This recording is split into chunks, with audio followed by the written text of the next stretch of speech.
খেতিয়কবিলাকে মানে ধানৰ বিধান মাকাৰ লৈ যাই আছে, ঠেলা পাল্টিও খায় এনেকুৱা। আনন্দবাজাৰ পৰা গোবৰ্ধনলৈকে পিলপিলিও পাল্টি হৈ গৈছে। কিমানটা পিলপিলি পাল্টি? মোটামুটি কালিও 3খানমান পাল্টি হৈছে, আজিও 2খানমান পাল্টি হৈছে। গাড়ীৰ পৰা মানুহ নমি যাব লাগে কিছুমান ৰাস্তাত। কিমান বছৰ হ'ল আপোনালোকৰ এইটো খোৱা? এইটোতো 4 বছৰমান হৈ গ'ল। এতিয়া কি ক'ব?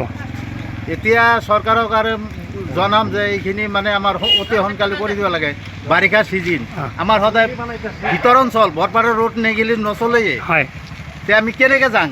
ইফালে ৰাস্তা দিও সেনেকুৱা হৈছে, ইফালে দিও সেনেকুৱা হৈছে। এইটো হ'ল মেইন ৰোড। এতিয়া মেইন ৰোডত আপোনালোকে মাছ পুহিব পাৰি? মেইন ৰোডত সেনেকুৱাই হৈছে, মাছ পুহিবই পাৰি। মই আৰু বেছি নকওঁ, তাৰমানে এইখিনিয়ে মই কৈ মানে শেষ কৰিলোঁ। আমাৰ আনন্দবাজাৰ পৰা মানাস যোৱা, গোবৰ্ধনা হৈ মানাস যোৱা যিটো ৰাস্তা, এইটো ৰাস্তাটো খালা-বমা হৈ আছে আৰু আমাৰ যাতায়াত অহা বহুতেই অসুবিধা হৈ আছে। আৰু কেতিয়াবা মানে আপোনাৰ পিলপিলিয়ে হওক বা মেজিক গাড়ী হওক, এই খালা-বমাত পৰি মানে এক্সিডেণ্ট হয়।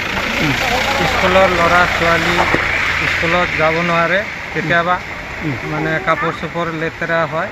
গতিকে আমি এইটো ৰাস্তা, এই বৰ্তমান চৰকাৰৰ যিটো চৰকাৰ চলি আছে, তেওঁলোক মানে আহ্বান জনাওঁ যাতে এই ৰাস্তাটো ভাল কৰি দিয়ে আৰু ৰাইজৰ সুবিধাৰ্থে মানে যিমান পাৰে সিমান সোনকালে এই ৰাস্তাটো আমাৰ ভাল হ'ব লাগে। সেইটো মানে একদম সত্য ঘটনা।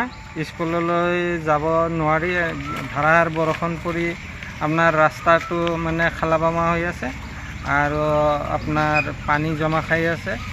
ল'ৰা ছোৱালী ভাল কৰি স্কুলত যাবই পৰা নাই। এইটো মানে একচুৱেলি সঁচা কথায়ে, আপুনি যিটো মানুহে কৈছে এইটো সঁচায়ে ঘটনা। আমাৰ এইটো ৰাস্তাটো ক'ৰবাত মানে আপোনাৰ 1 ফেৰা পৰ্যন্তও হয়, জাগাত মানে এনেকুৱা আছে, খালা-বমা আছে, পানী মানে জমা খাইও আছে।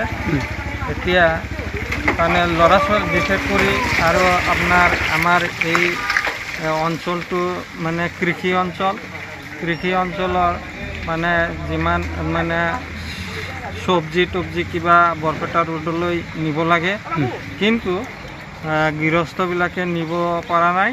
মানে আপোনাৰ কেতিয়াবা মানে এক্সিডেণ্ট হয়, আপোনাৰ চব্জিবিলাক নষ্ট হয়, বহুত অসুবিধা। আৰু মই এইটোৱে জনাব বিচাৰিছোঁ যে বৰ্তমান যিটো চলন্ত চৰকাৰ, এই ৰাস্তাটো মানে ভাল কৰি দিব লাগে, এইটোৱে তাৰমানে মোৰ আহ্বান জনাইছোঁ। যিকোনো খবৰৰ বাবে যোগাযোগ কৰক আমাৰ এই নম্বৰত 9181 307 221।